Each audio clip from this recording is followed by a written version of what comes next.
Hi guys, it's a really hot day today. I'm gonna have to open up all these windows.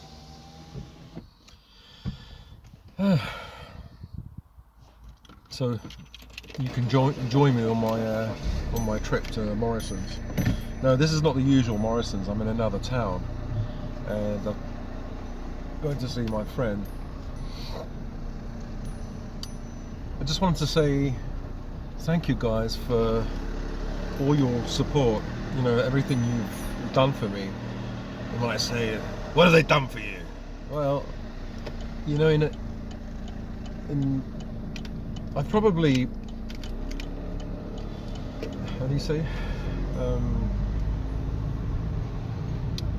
Trying to find the word. Sorry, this is a tight corner. A blind corner. Sorry, not a tight corner.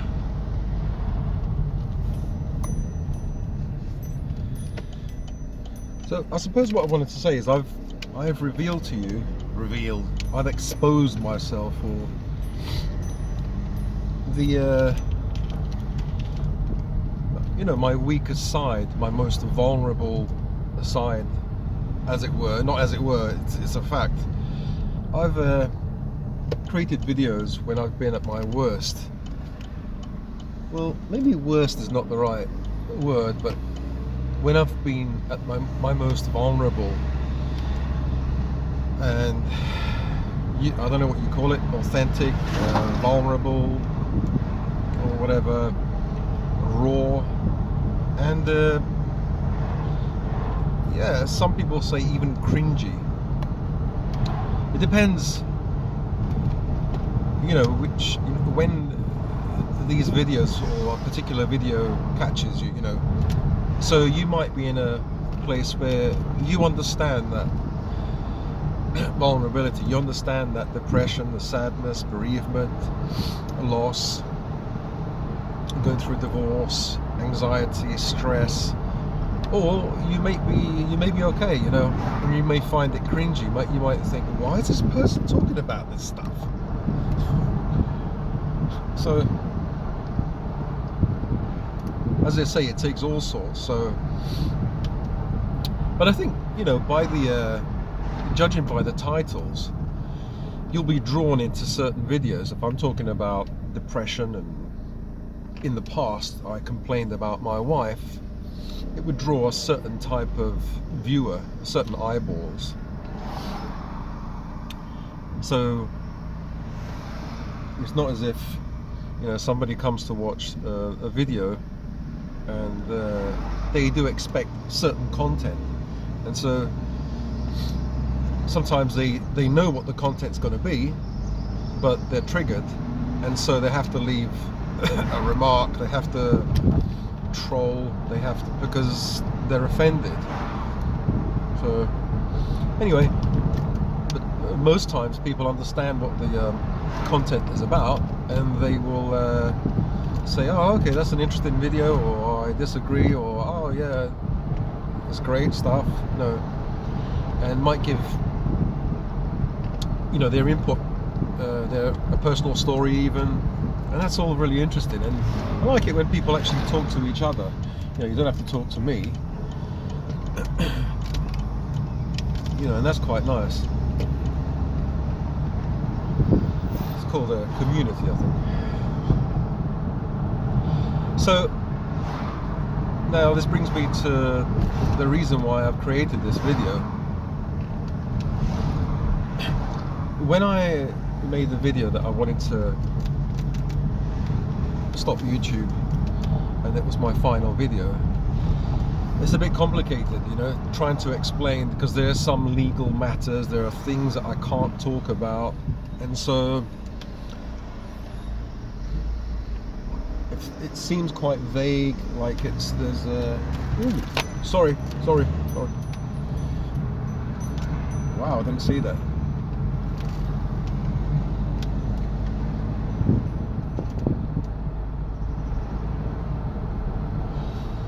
I thought he indicated.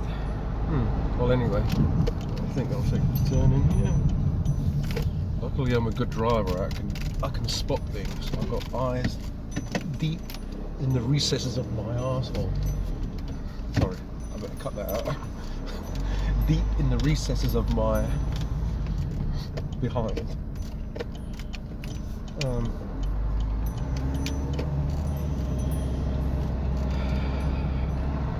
You shouldn't talk and drive at the same time. He actually indicated that he was going to turn, but then he decided to go straight.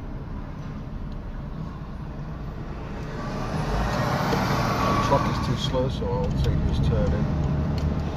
Right, so there are some reasons why I made the decision to leave YouTube. Some were personal. Well, most of them were personal. You get some troll comments that border on the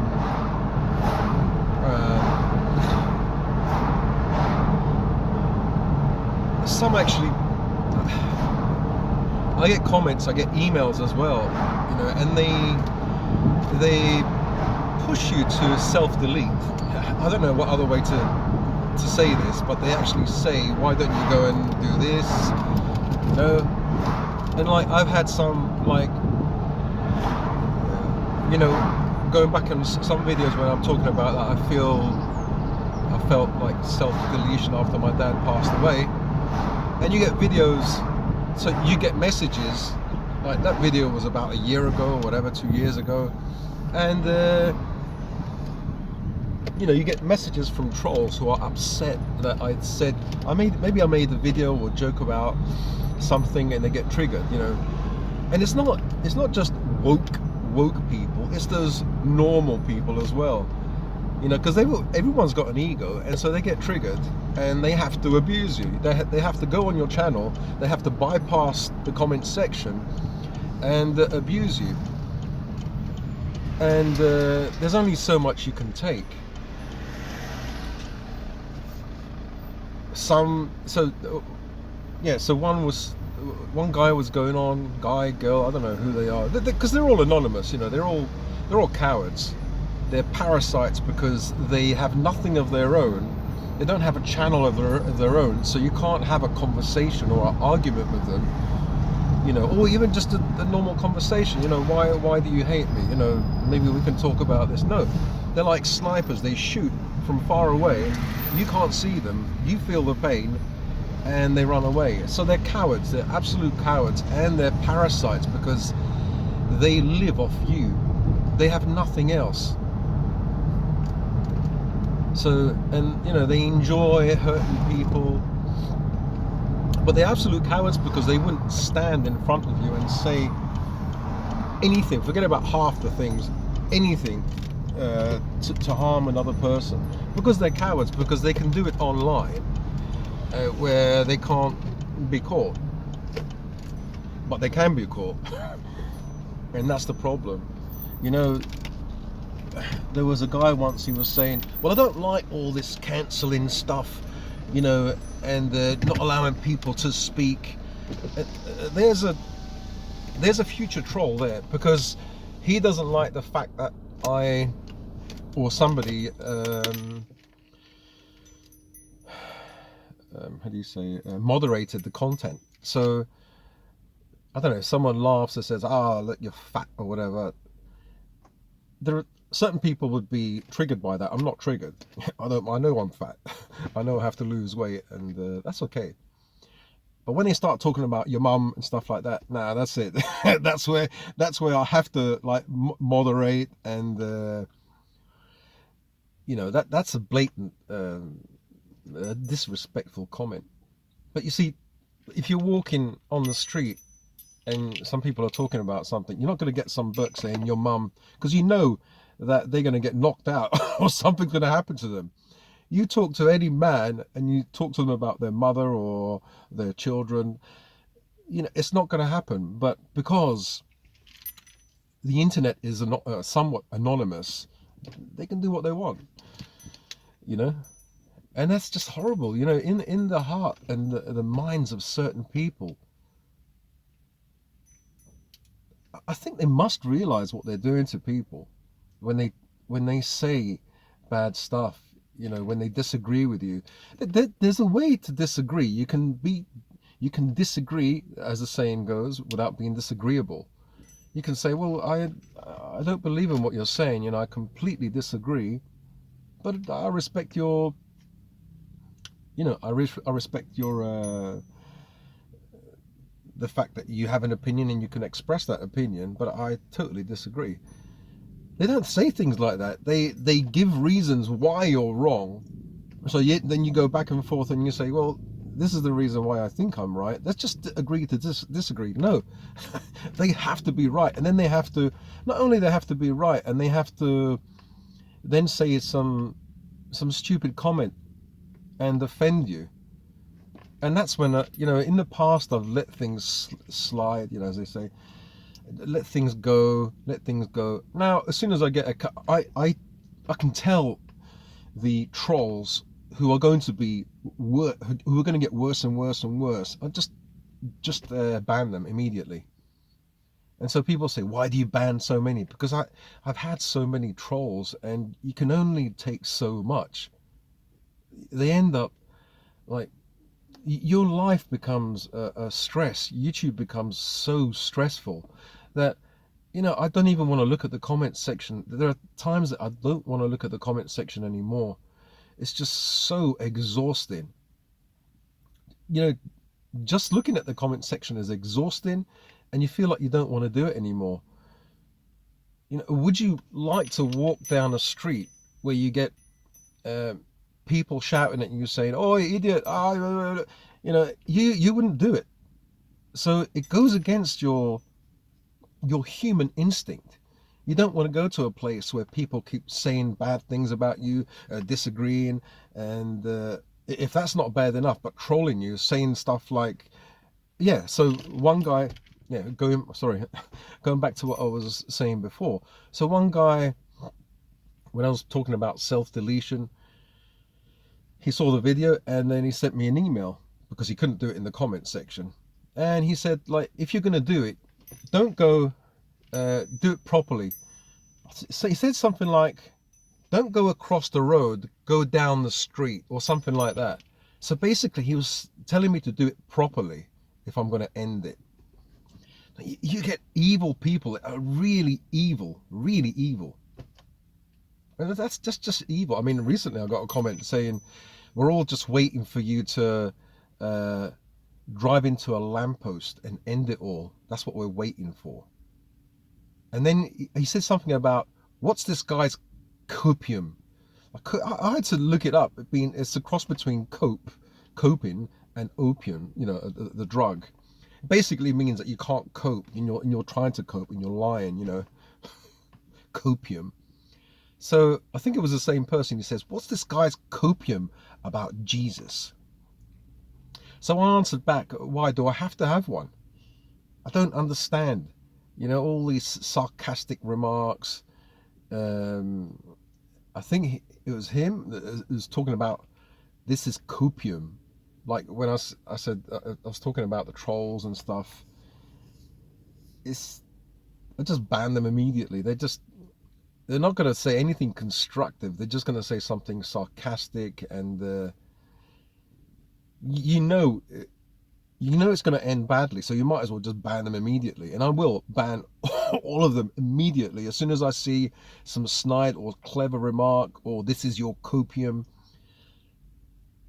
Like, what's the point in talking to them? There's no point talking to them, because they're not gonna add anything to the conversation. They're not gonna instill any. They're not gonna add anything, any happiness, you know. And when my other subscribers say something nice, they'll probably disrupt or upset their day as well.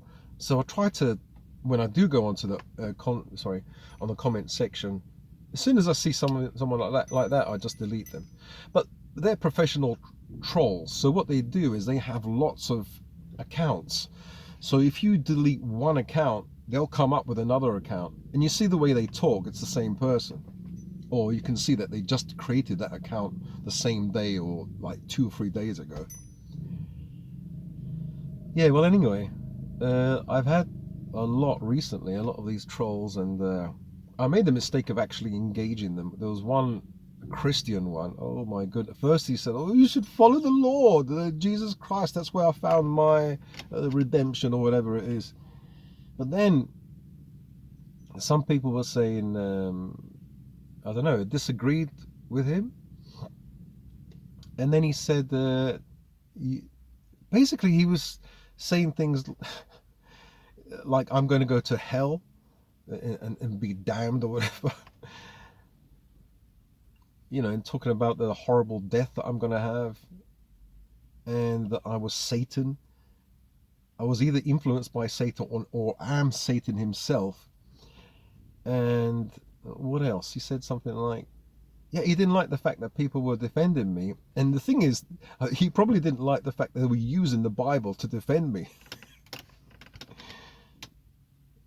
And another lady, she's a Christian, I know this lady, she replied to him, and then he said, be silent, woman, or basically women have to be silent, and he quoted Timothy in the Bible.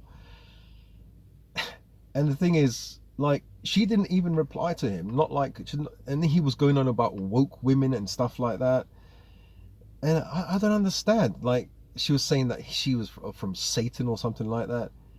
I mean, so from the first paragraph, what he wrote was, oh, beautiful, angelic, you know, beautiful. And there was just, it was sandwiched between his actual intention. He said something about me, you know, I don't have any like right to write the PDF, you know, the art of letting go, because, you know, I'm still in a mess. And, you know, my small PDF is a basic PDF about letting go. You don't have to, it's something about, I can't talk about universal truths or something like that. It's not a universal truth. It's some guy, me, you know, letting go, and I've done it successfully. Like, and so I wrote back to him and I said, because I thought he was the troll that trolled me before, that kept trolling me. Oh, that this other guy, he said he's in prison. Oh, it's just, you, if I showed you the emails, the comments that I got that I deleted, they're quite vicious. And there's another one called Truth Seeker. So there's a guy with a red balaclava, and they're saying, if you did this in Mexico, I don't know what the he says something like, you wouldn't be able to get away with this in Mexico because I don't work. And my thoughts are, well, I don't live in Mexico. I'm Sicilian. So in both areas, I live in the UK, and my mum and dad left me with some money. Thank God. Always say thank God. And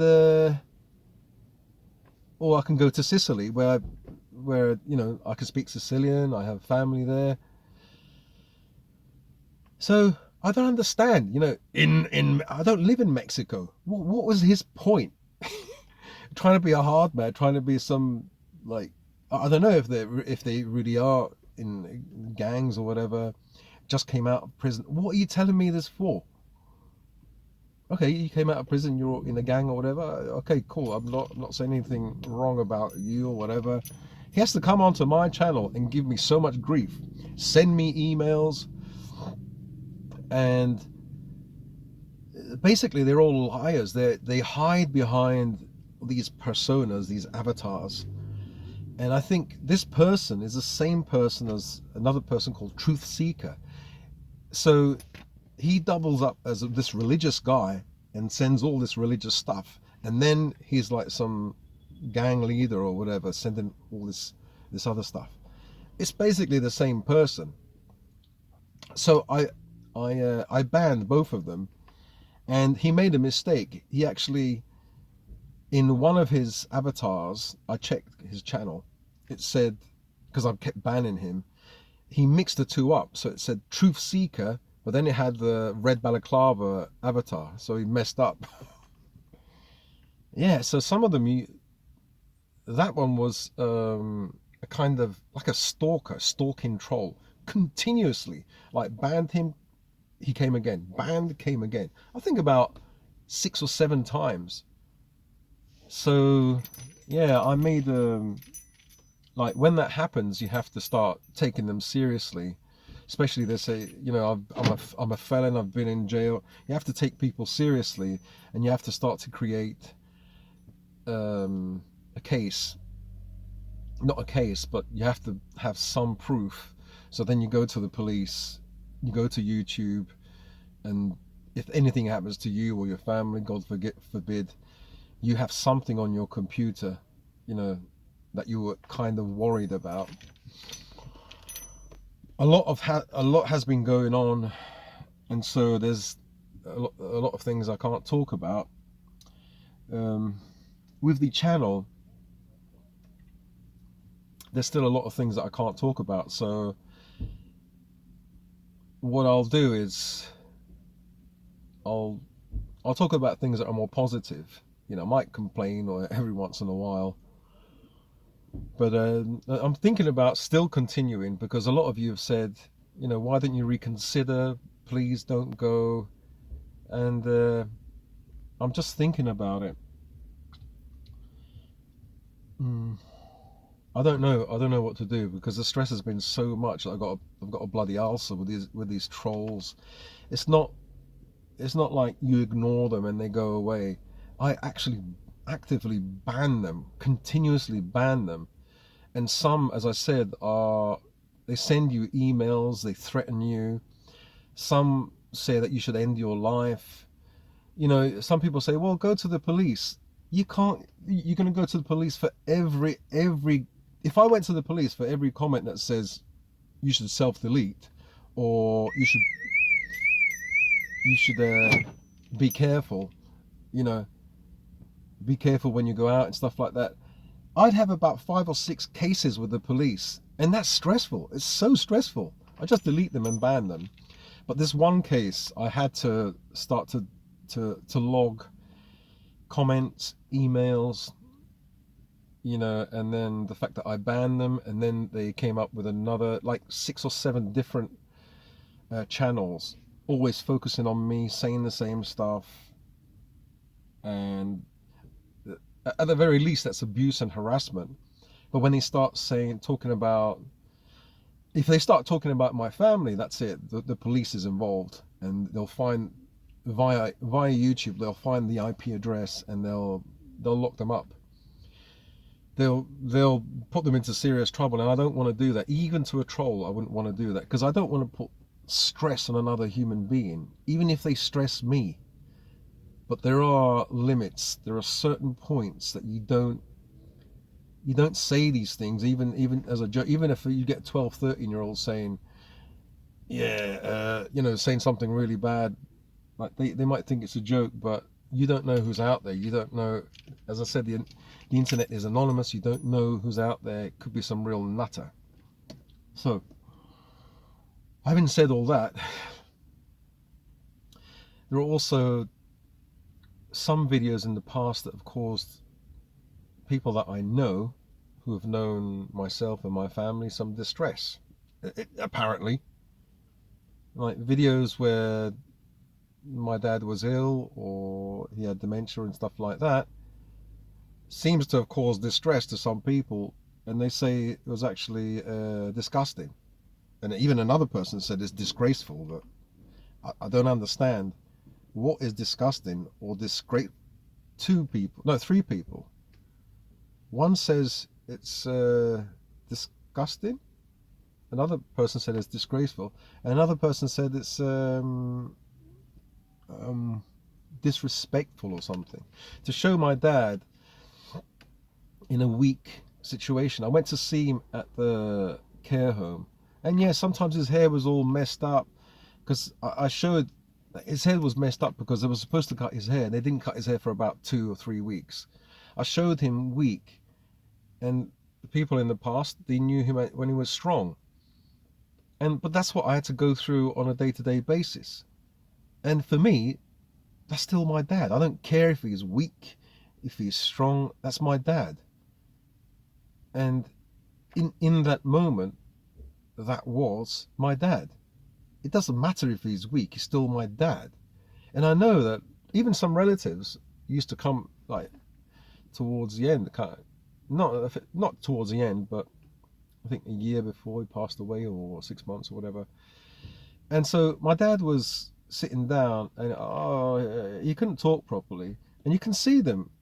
Like I would look, and they would go like this, and they would talk to him like a child, like a sick person. So they would say, "Oh, uncle, it's okay. You don't have to. Oh, it's okay. He's deaf or something, or you know, because he had dementia and he couldn't talk properly because he had a stroke, or maybe it was before the stroke. But obviously, they hadn't seen him for a long time. So for them, it's a big change. But for me, I saw him every day. This is my dad. And even though maybe he might not understand me, I still act as though he's my dad. He understands me. Come on, I would joke with him as if he was my dad of 10, 20, 30 years ago. But the way other people, I suppose, would see him is that, yeah, he's sick, and it's understandable that they see someone with dementia and then like that, maybe, and not being able to talk. And so it's so for me, making videos of my dad, this is my dad. There's nothing wrong with it, you know. It's only when he passed away, the day that he passed away, that's a very difficult one, you know. And maybe I'll just take that video away because I don't want to upset other people, and it is really upsetting. But that's what I was going through at the time, and so now I've kind of changed. I've definitely turned the corner. But what I've done is I've shared the worst parts of my life: depression, losing my dad, like losing my family, divorce, losing my house now. Yeah, losing my dog, having all these dogs, you know, and I feel that I'm coming out of it. I have come out of it. As I said, I've started to make some money, and the thing is, I don't rely on the government. You know, they've got people out there. You rely on my taxes. I don't rely on your taxes. I've actually made money, and because of the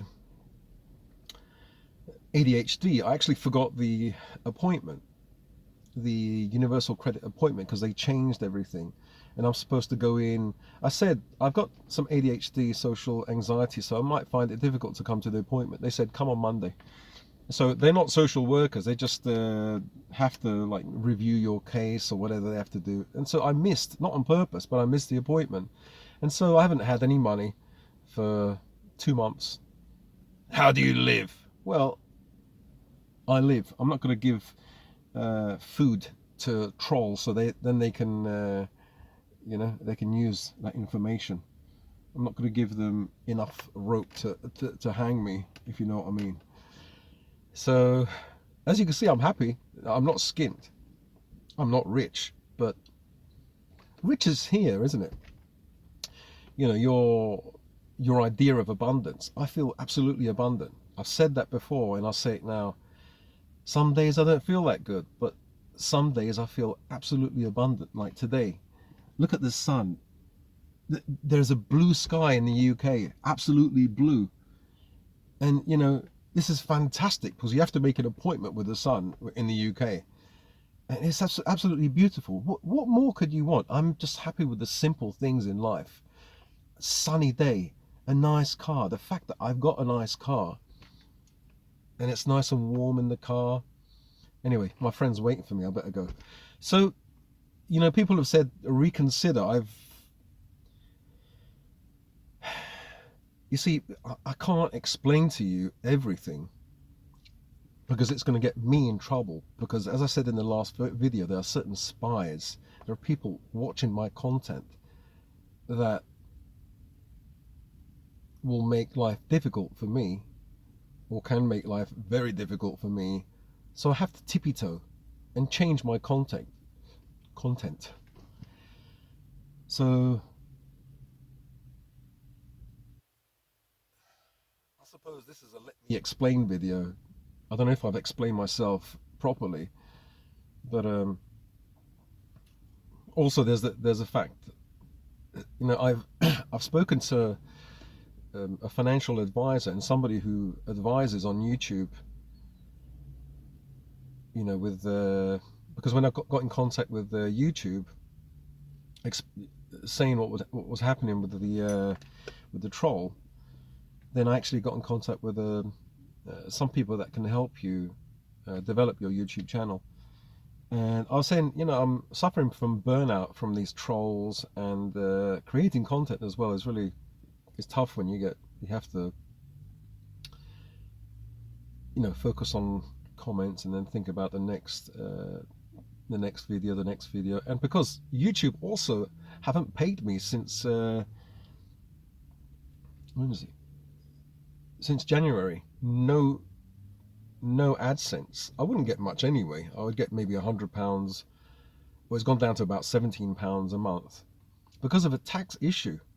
So I filled in so many forms, and I went to the local tax office and I said, look, I started YouTube, and this is the amount of money I've made, 125 in January, and then £17 this month, you know, just a little bit of money. And so I said, you know, I want to set up as a sole trader, whatever.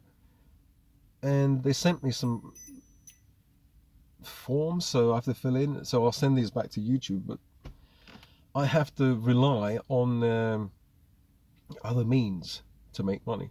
And I have, that's what I'm doing now. That's what I have, and that's what I've been doing.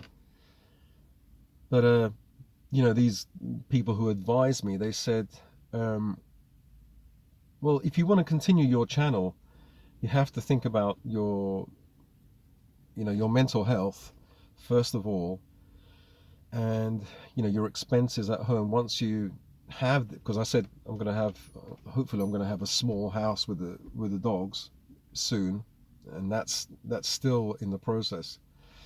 It's a long process, and so you have to be able to pay those expenses, you know, insurance, house insurance, if you have a car insurance, if you insure the dogs, dog insurance, pet insurance. You have to eat, you have to feed the dogs, you have to pay various bills, electricity, gas, council tax, things like that, and various things, upkeep of the house and the car, you know, maintenance on both, maintenance on yourself, the dogs. So you have to have a set amount, you know, that you need to budget. You need the amount of money that you need every month. So they were saying to me, what are you doing as work? Only YouTube. I said, this is all I do. And they said, well, if you want to do YouTube, you can continue doing monetize YouTube. And I said, I can't because of the tax problem, and I wouldn't be able to monetize anyway. Monetize means get money from YouTube, because my views are so low. If you get like 10,000, 20,000 views at least per video, then you can get some money through advertising, through AdSense. You know, not that much, a few hundred a month, which wouldn't be enough anyway. So they said, try other ways to monetize your channel. So that's what I'm thinking about. And I said, well, maybe I can create PDFs and audiobooks. And they said, yes, start to think about something like that, because otherwise you'll burn out, and the future of your channel, you know, will be at risk, because you won't be able to make any money. You'll have to go out and try to make money, and then you'll have to stop YouTube. So I said, okay, I'll think about it. And yeah, there are other ways to monetize my channel, so I have to think about that in order to pay my bills. So I need at least £2,000, I'd say, a month to pay for all my bills. So I have to try and generate that kind of income. So I have to start thinking about it now. I don't have a house yet, so I don't have those bills, but I'm living like a kind of nomad at the moment, which I can't talk about. Anyway, speak to you guys in another video. I hope this has explained something, or if it hasn't explained anything, you're still confused, well, at least I've, you know, when I did the video, this is my final video, it was too emotional for me. Oops. Sorry. It was too emotional for me to actually appear on the video. I felt like I teared up and I thought, wow, why am I tearing up? It's just a channel. But then I think of all the people, you know, there was a lady, she said, oh, I never, hardly ever donate to anyone, and I've been with you since early on. And then I thought, oh wow, that's so nice. And then a couple said, we're a couple, we watch your videos, it's so sad. And yeah, you get those comments and you feel your heart kind of softens, it suffers as well. So it's really nice that people watch the videos. Oh yeah, those advisors also said, they put it so bluntly, they said, don't chase views, chase customers and buyers. I said, what do you mean? They said basically focus on a few viewers or subscribers that will buy something from you. And I said, what do you want me to make my channel into I mean, I don't know, talk about a product and then me selling that product? You know, I don't have any product to sell. And they said, you'd rather have less viewers, less subscribers, but the right viewers and the right subscribers. And I thought, oh, bloody hell, that makes sense. You know, even if like most of the people that are on my channel or my viewers or whatever, if they left, for example, and they said, oh, he's trying to sell something. Well, they don't care about me anyway, because I have to obviously try and sell something and make money in order to survive. You know, and they were saying things, I mean, quite brutal things. I mean, I felt it's quite brutal because they're talking about my subscribers, you know, my community, my group of people. And they said, don't worry, if people leave, that's okay. They just came for entertainment. They will never help you. They don't care about you. They just want to be entertained. And that's fine. But you don't want to be only an entertainment channel. You want to be a channel where people can come and they need help, and you can give them something of value. And if they find your content valuable, they can actually buy, you know, an offer that you offer to them in the future, a PDF or audiobook or whatever. And I thought, oh, okay, well, that does make sense. And I'm quite good at writing. I can do some audiobooks. So yeah, so that's what I'm thinking about at the moment. And you know, a lot of people will say, oh, people just want to have the internet is for free. Okay, fair enough. But I think if people value the information that you put out, and then you give them, you know, you offer them a paid solution to a problem, then people will buy. I mean, the little book that I put out, I didn't advertise it anywhere, and I sold 2 copies. Oh, thank you, by the way, Christopher Cully and Jane Cooper. Thanks a lot, guys. Okay, see you guys. I'm not sure when. I have to dust myself down and think about it. And spiral upwards. Love yourself and each other. And yeah, maybe I have to think about it. See you in another life, in another video. Okay, bye.